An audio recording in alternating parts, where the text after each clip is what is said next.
Moral values are the basis of child's life, and child's life are on the basis of his or her moral values. Hello everyone, how have you been? I hope great.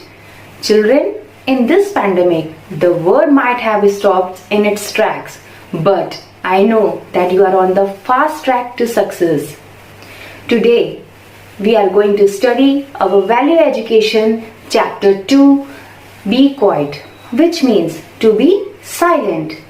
As you know, silence is very powerful.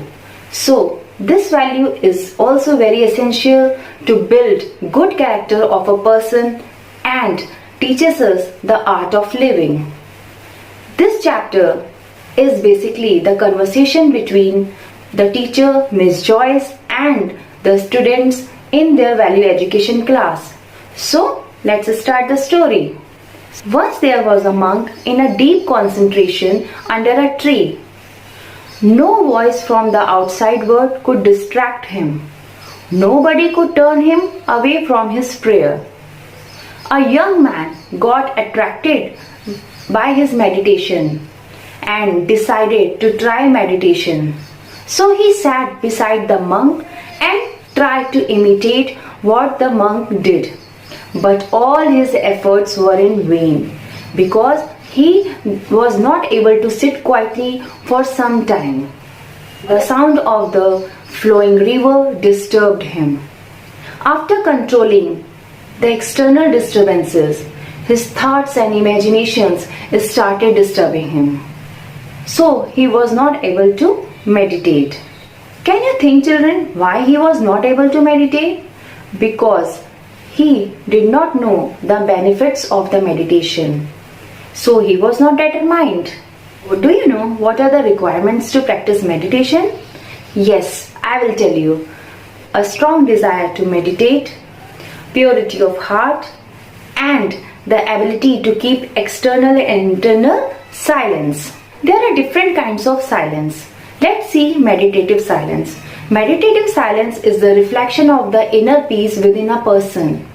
In this, people encounters with the God. According to the religious man, Saint Chavra, here is your God eagerly waiting to receive you with affectionate love, with outstretched hands to embrace you in the silence and solitude. So children, you should practice meditation. How you have to do meditation? You should sit quietly with closed eyes in a complete silence, and you should focus on the breath and consciously experience the flow of air through the nose to the lungs and back. And this technique you have to apply at least for 5 minutes. Genuine silence will nourish wisdom. As we know, if a smile is the way to solve the problem, then silence is the way to avoid the problem.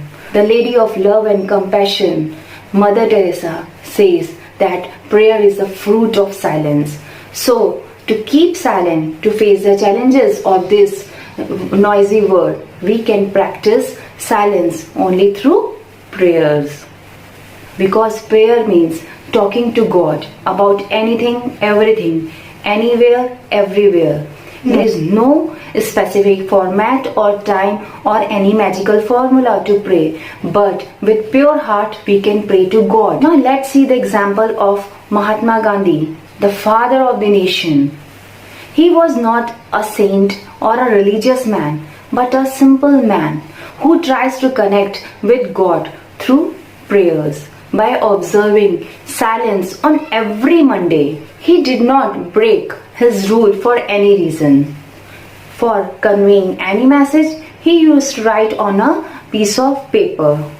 On that day, he used to pray, read, and finishes his pending work of the week. This gave him inner peace and strength, which helped him to develop the policy of non-violence, which he used to get independence for us. Flowers of creativity will blossom in silence. So, to be more creative, to be more perfect in your creativity, you should meditate. For example, we can see Tagore's Gitanjali. Some of you children do not get concentration in studies, games, work, or the responsibilities entrusted to you. So, to achieve success, you need to practice concentration. And if you have concentration in studies, you will get success. If you have concentration in prayer, you will experience God. And if you have concentration in work, you will get perfection. Scientifically, it is also proven that meditation is helpful because according to Isaac Newton, the great scientist, he says, "We get perfection. I have invented anything great. It is because I concentrated patiently in silence." Silence helps to purify our heart and mind. So, for instance, if we see muddy water, we cannot see anything in it, but let it remain for some time and eventually we see that the water becomes clearer. Children, do you remember the second point from the requirements to practice meditation? Yes, purity of heart. I shall give you one suggestion to practice this requirement. You have to be opened to your parents always. You should not hide anything from your parents. You should tell everything to them.